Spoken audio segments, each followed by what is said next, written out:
एक नया प्रयोग मित्रों इसमें मैंने भी किया। एक दिन मैं अखबार पढ़ता हुआ सड़क के किनारे खड़ा हुआ था। मैंने देखा दीवारों पर तरह तरह के नारे लिखे हैं, रेलों में, बसों में, ट्रकों पे तरह तरह के वाक्य लिखे हैं। मैंने एक अखबार की खबर पढ़ ली, दूसरी सड़क के किनारे लिखी हुई वो बात। अखबार पढ़ रहा था, अखबार में खबर छपी हुई थी, हम देश को 21वीं सदी में ले जा रहे हैं। अचानक मेरी निगाह ट्रक के पीछे गई, बहुत बढ़िया बात मिली। बात आप तक पहुंचे तो आपकी तालियां उठनी चाहिए। हम देश को 21वीं सदी में ले जा रहे हैं, गति सीमा 40। जिंदाबाद भाई साहब, क्या कहने, वाह वाह वाह। हम सन 2000 ईस्वी में 1 अरब हो गए, ठहरिए आगे खतरनाक मोड़ है।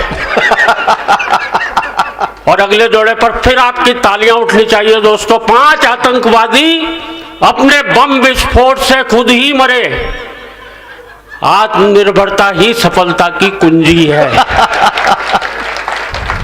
बहुत अच्छे, बहुत अच्छे।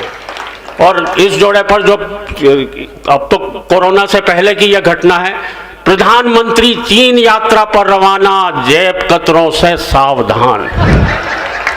बहुत अच्छे। और दिल्ली से आपके बीच आया हूं, आप तक पहुंचाता हूं ये पंक्तियां। प्रधानमंत्री द्वारा नई शिक्षा नीति की घोषणा, 8वीं 9वीं 10वीं फेल, BA करें। और 3 कुख्यात आतंकवादियों का दिल्ली में प्रवेश, नई दिल्ली नगर पालिका आपका हार्दिक स्वागत करती है। भाई साहब जिंदाबाद। बहुत मन से आपने सुना। एक कविता विशेष आपको सुनाना चाहता हूँ। मेरे बाद में भाई अरुण जैमिनी और भाई काका जी भी पढ़ेंगे अभी तो, और हमें संतोषानंद जी तक की यात्रा करनी है। भाई दीपक सैनी भी कविता पढ़ेगा यहाँ पर। इन तक की यात्रा करनी है। हमारे काव्य के शिखर यहाँ पर आज उपस्थित हैं। उनकी आप लोग बड़े मन से सुनना। देखो, कवियों को अच्छे ढंग से सुनना चाहिए, और हरियाणा में विशेष तौर पे, और वो भी गुन्नौर जैसी जगह में इतने प्यार से, इतने मन से आप लोग सुनते हैं। उसके लिए मैं कवियों से निवेदन करता हूँ कि इस जनता के लिए तालियां वो बजाए, इतने मन से आप सुनते हैं। वरना देखो कई कवियों को भाई साहब हूट भी करते हैं लोग। ऐसा मेरे टाइम में शुरू मत करना, मेरे बाद वालों को नहीं। देखो कवि बहुत संवेदनशील होता है भाई साहब, उसे कोई ठीक से सुने अच्छा लगता है, अच्छा ठीक से नहीं सुने साथ में वोट भी कर दे भाई साहब, उसके दिल पे असर पड़ सकता है। हंसने की बात नहीं, उसके दिमाग पे असर पड़ सकता है। सही बता रहा हूँ। एक जगह मेरे साथ ऐसा हुआ कि पब्लिक ने मुझे इतनी बुरी तरह से हूट किया, इतनी बुरी तरह से हूट किया, सीधा असर मेरे दिमाग पे पड़ा, मेरी याददाश्त चली गई, मुझे भूलने की बीमारी लग गई। अभी मैं कुछ कह रहा था यहाँ पे तो जब मुझे भूलने की बीमारी लगी तब मैंने एक कविता लिखी, वो आप तक पहुंचाना चाहता हूँ। बिल्कुल अलग तरह की हास्य कविता है। एक बार तालियां बजाकर मन दे दोस्तों। स्वागत भाई। और ये बच्चों को तो मैं कुछ कह ही नहीं सकता, मुझे तो ध्यान है। मैं किसी जमाने में दिल्ली में पढ़ाता था, एक बार परीक्षा की कॉपी जांच रहा था। बच्चे कितने उस्ताद हो गए हैं जवाब देने में। लिखा हुआ था फलाने नेता कौन है, बच्चे ने लिख रखा था ये बहुत ही जहरीला कीड़ा होता है खेतों में पाया जाता है, बहुत अच्छा, हरे रंग का होता है। बच्चे की मर्जी कुछ भी लिखता है। हाँ। लेकिन जो अंतिम पीछे हरा रंग तो हरे रंग का होता है। खेतों में पाया जाता है, हरे रंग का होता है। और अंतिम बात पर तो मैं बच्चे के लिए तालियां बजा गया, बोले और जिस फसल के ऊपर लग जाए उसे नष्ट करके ही छोड़ता है। क्या बात है, क्या बात। अब ये बच्चियां घूम रही हैं, इतनी बच्ची तक इतने तेज जवाब दे देती है। मुझे ध्यान है एक बच्ची से पूछा, राम लक्ष्मण तो ठीक, पर सीता जी वनवास में क्यों गई? तो बच्ची शर्माते हुए बोली, सीता जी के वनवास जाने में बहुत बड़ी सीख है, घर में 3 सास हो तो जंगल ही ठीक है। तो ऐसे बच्चों को कोई कुछ कह नहीं सकता, इसलिए बच्चे खेलते रहें। बहुत अच्छा लग रहा है, मेरे टाइम में ही खेलते रहे, बाकी कवियों को डिस्टर्ब ना करें। आ जाओ भाई। हरे रंग के ये नहीं, ये तो मेरे बड़े भाई और मेरे मित्र हरे रंग भाई अरुण जैमिनी ठाकुर के बादशाह। वरना कोई भी सामने से आता भाई साहब हम खतरे में पड़ जाते हैं। एक जगह में कविता पढ़ने खड़ा हुआ, सामने से एक आदमी लठ लेके आ गया। अच्छा, मैंने उससे कहा भाई साहब बैठ जाऊं क्या? बोले नहीं आप तो पढ़ो, आप तो हमारे मेहमान हो। मैं तो उसे ढूंढ रहा हूं जिसने आपको बुलवाया है। तुषार जी, सतीश जी, इन्होंने बुलाया हमें। नहीं, लेकिन आपने तो इतने मन से बुलाया है। कविता शुरू करता हूँ मित्रों, एक बार तालियां बजा दे। जितने मन से आप सुनेंगे उससे दुगने मन से मैं आपको सुनाने की कोशिश करूंगा। हम लोग बहुत दिनों के रुके हुए लोग हैं। लाठी तक तो बात ठीक थी।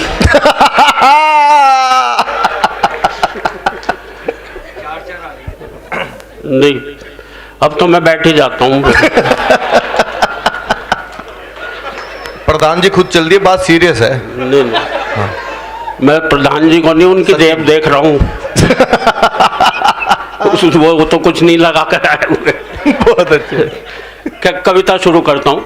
वैसे ही भूलने वाली कविता थी और याद नहीं आएगी। स्वागत भाई। कि एक कवि सम्मेलन में श्रोताओं ने इस कदर हूट कर डाला कि हादसे से मेरी यादों का निकल गया दिवाला। तब से बिना निमंत्रण के ही हर प्रोग्राम में पहुंच जाता हूं। हालत इतनी खराब है, जहां भी पंडाल लगा दिखता है, लोगों की भीड़ जुटी दिखती है, कवि सम्मेलन समझकर घुस जाता हूं।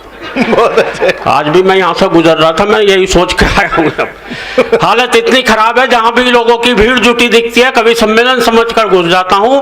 कभी तो अपने स्कूल जाकर बच्चों को कविताएं सुनाने लगता हूँ, कभी मंच से ही श्रोताओं को हिस्ट्री पढ़ाने लगता हूँ। एक बार तो गजब बड़ा कर दिया, जो श्रोता लेट आए थे मैंने उन्हें कुर्सी पर ही खड़ा कर दिया। बहुत अच्छे। अपने बिगड़े हालात का ज्यादा बयान क्या करना है, मुझे ये भी ध्यान नहीं रह पाता कितनी देर पढ़ना है। एक जगह तो मैं पढ़ता गया 1 घंटा 1.5 घंटा, श्रोता बोर हो गए। मैंने बाद में सबसे माफी मांगी। मैंने कहा माफ करना दोस्तों, आज मेरे हाथ में घड़ी नहीं थी। एक श्रोता खड़ा होकर बोला पीछे कैलेंडर लगा हुआ था, वही देख लेता। मुझे ये भी, तालियां बजाते रहो, जुड़ने की कोशिश करता हूँ। मुझे ये भी ध्यान नहीं रह पाता कितनी ही देर पढ़ना है, बात हो गई है काबिले गौर की। मुझे ये भी ध्यान नहीं रह पाता अपनी ही पढ़ रहा हूँ या किसी और की। पूरे दिमाग में हेरा फेरी है कि जब कोई और पढ़ता है और जमता है, तब लगता है यार ये कविता तो मेरी है। एक जगह मैंने जेब से कागज निकाल के पढ़ना शुरू कर दिया। 5 किलो आटा, आधा किलो नमक टाटा, 6 लाइफ बॉय, 250 ग्राम चाय। एक श्रोता खड़ा हो गया करके हाय, बोले हद हो गई है डिसिप्लिन के अनुशासन की। कविता सुना रहा है या लिस्ट अपने घर के राशन की। और अगली पंक्ति पर आप सबकी तालियां उठनी चाहिए। दूसरा श्रोता बोला इसे ही सुनाया जाओ। वाह वाह, इरशाद इरशाद, घर पर और क्या क्या ले जाना हम सब भी कर लेंगे याद। बहुत अच्छे। बहुत अच्छे भाई, वाह महेंद्र जी वाह। वैसे मियाँ आप किस फ्रेम में है, ऐसी एक एक कविता तो हम सबकी जेब में है। घर वाले भी मुझसे कुछ नहीं कहते हैं, क्योंकि मैंने एक दिन घरवाली से पूछ लिया था ये घर में महेंद्र अजनबी कौन है, जिसके रोज रोज फोन आते रहते हैं। दाढ़ी बनाने के बाद एक बार तो और भी गजब कर दिया, जब मैंने अपनी पत्नी से पूछा ये आईने में आदमी कौन था जिसकी मैं इतनी बढ़िया सेव कर गया। रात को सोते समय और भी लफड़े में रहता हूँ। मेरा कुत्ता तो आराम से बिस्तर पर सोता है, मैं पलंग के नीचे कूं करता रहता कुछ समझ नहीं पाता हूँ। पत्नी पुचकारते हुए उसे बुलाती है, धूम मिलाते हुए मैं पहुंच जाता हूँ। फुर्ती का ऐसा प्रमाण देता हूँ, वो रोटी उसे डालती है, पहले मैं लपक लेता हूँ। सवाल खड़े हो गए हैं रोजन मुझे यही पता नहीं लग पा रहा है भूलने की बीमारी मेरे कुत्ते को लगी है या मुझे। और दोस्तों भूलने का आलम यह है, तेल हाथ में लिया सर पे मलना भूल गए, कुर्सी पर बैठे उठना भूल गए, चौराहे पर खड़े हुए चलना भूल गए। और दोस्तों गंजे भी इसलिए हो गए क्योंकि मेरे सर के बाल उगना भूल गए।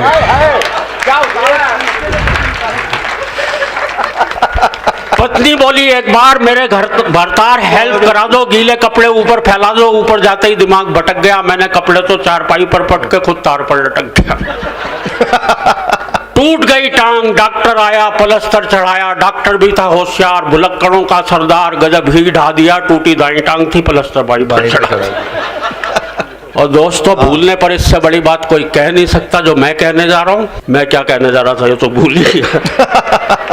लेकिन दोस्तों मेरे भूलने पर ज्यादा मत जाइए, कविता समाप्त हो गई है, तालियां बजाइए। वाह वाह दादा वाह वाह वाह। लेकिन दोस्तों कविता तो शुरू होती है अब।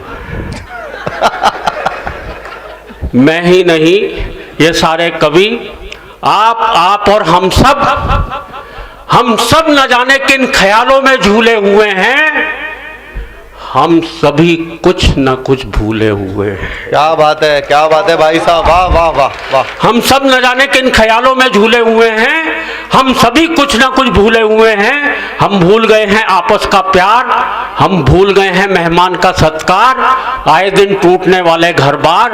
हम भूल गए हैं संयुक्त परिवार, और बता रहा हूँ आपको घर घर का संताप। पत्नी आते ही लोग भूल जाते हैं माँ बाप, लोग भूल जाते हैं किसी का एहसान, लोग भूल जाते हैं अपना दीनो ईमान, लोग भूल जाते हैं बीमार माँ की दवा। हम सब भूल चुके गाँव की ताज़ा हवा, और हाय रे टीवी की ऐसी रवानी, बच्चे सब भूल चले दादी नानी की कहानी। क्या बात है, वाह महेंद्र जी, वाह वाह वाह, जिंदाबाद जिंदाबाद। हाय रे टीवी की ऐसी रवानी, बच्चे सब भूल चले दादी नानी की कहानी। राजनीति के हो चले खौफनाक इरादे, नेता जीतते ही भूल गए अपने किए वादे।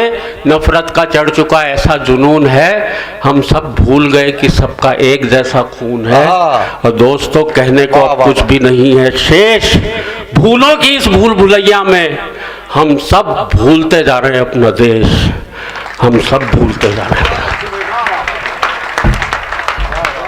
सबसे पहले आप दोनों को बधाई भाई साहब। बस किसी चौकी पे किसी रेड लाइट पे रुक जाऊंगा तो नाम लेके देखूंगा। अरे नाम होगा तो छोड़ देंगे, नहीं तो पता चलेगा कैसे भी बढ़ेंगे ना। हमारे एक मित्र है छतमिर सर जी, उनको पकड़ लिया। हाँ कहते भाई मैं कवि हूँ। हाँ ठीक है, और हमारे जो है वो दोस्त हैं मित्र हैं वो भी कवि हैं। कहते यार वो रेफरेंस की जरूरत नहीं है, तू कवि है तो वैसे ही जा।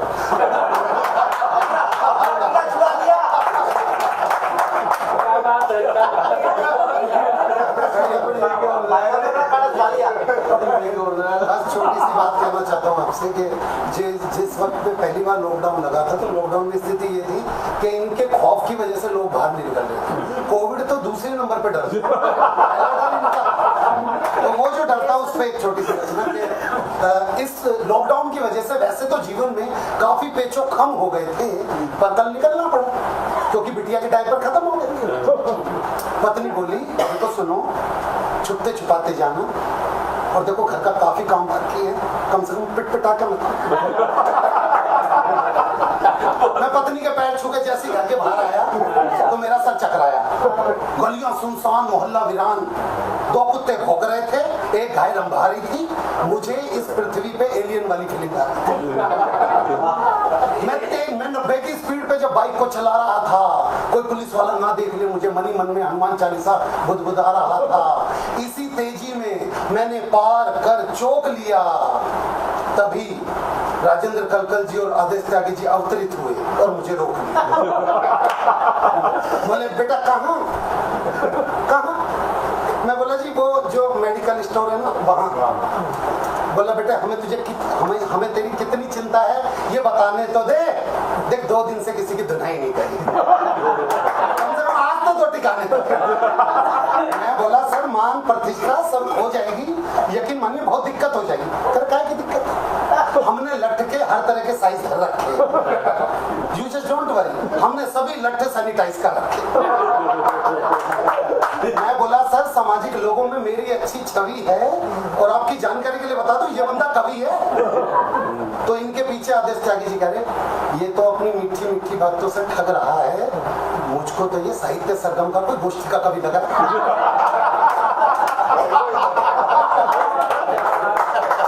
अपनी मीठी मीठी बातों से ठग रहा, मुझे तो साहित्य सरगम की गोष्ठी का कोई गोष्ठी का कवि लग रहा है। मैं बोला सर आपको नहीं पता मैंने खुद को कितना तपाया है, 440 गोष्ठियां पढ़ी, तब कहीं जाके अनिल अग्रवंशी जी के संग मंच पे पढ़ने का सौभाग्य पाया। कह रहे बेटे लगता है तुम मुर्गा भी बनेगा और गालियां भी खाएगा। अनिल अग्रवंशी जी के नाम क्या के नए बाजार वाला कौन लगाएगा?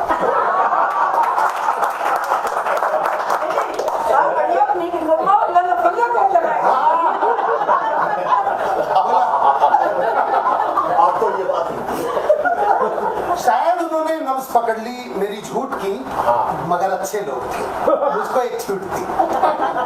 बोले अच्छा चल ठीक है। अनिल अग्रवंशी जी से बात कराई तो छोड़ दूंगा, और बात नहीं करवा पाया तो लठ देख रहे पिछवाड़ा था। मैंने कांपते हुए हाथों से अनिल रघुवंशी जी को फोन लगाया तो फोन इनके बेटे ने उठाया। मैं बोला बेटे बिटिया के डायपर खत्म हो गए थे, मैं पुलिस वालों ने रोक लिया, मैं बिटिया के डायपर लेने आ रहा था। बोल अंकल जी देर कर दी, पापा खुद 2 लठ खा के आए, मैं उनका एड्रेस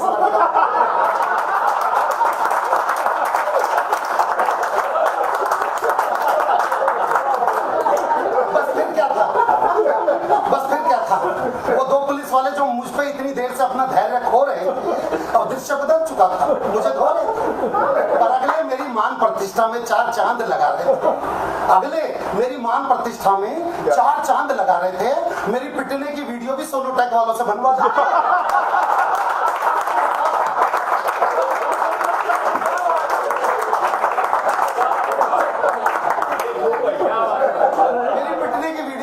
वालों से उनसे पिटपिटा के देखो भाई साहब मार्केटिंग करना मेरा उनसे पिटपिटा के जब घर की ओर आ रहा था, पृष्ठभाग सूजा हुआ था, इसलिए मुकद्दर का सिकंदर की तरह खड़े खड़े बाइक चला। तो इस तरीके से मेरी बात मानिए, अपनी इज्जत को सरे बाजार ना उछालिए, घर पर ही रहिए, कदम बाहर मत उठाइए।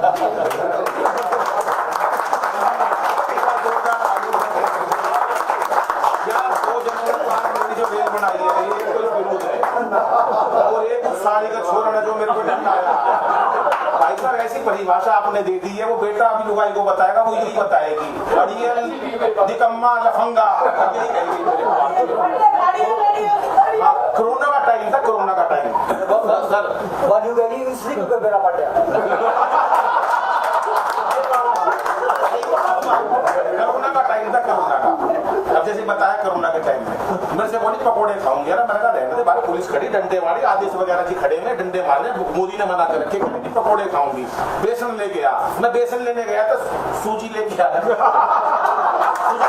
मार के पुलिस कहीं लाया बेसन, मैंने कहा सूजी लाया वो बना ले हलवा। तो ये विनोद ने जो आत्मकथा सुनाई है, विनोद के लिए ताली बजाई। चलते रहे, सब मिलते रहे, लेकिन शायद उसका नाम पता नहीं, बलजीत जी को चावला भाई आप दिलू भाई आ जाए। वैसे विनोद एक बात तो है भाई कि जो है यार, तुम जब सारे लोग ऑनलाइन काम करते, वर्क फ्रॉम होम हो रहा था ना, हमें डंडे यार भाई जाके बात नहीं कर रहे थे।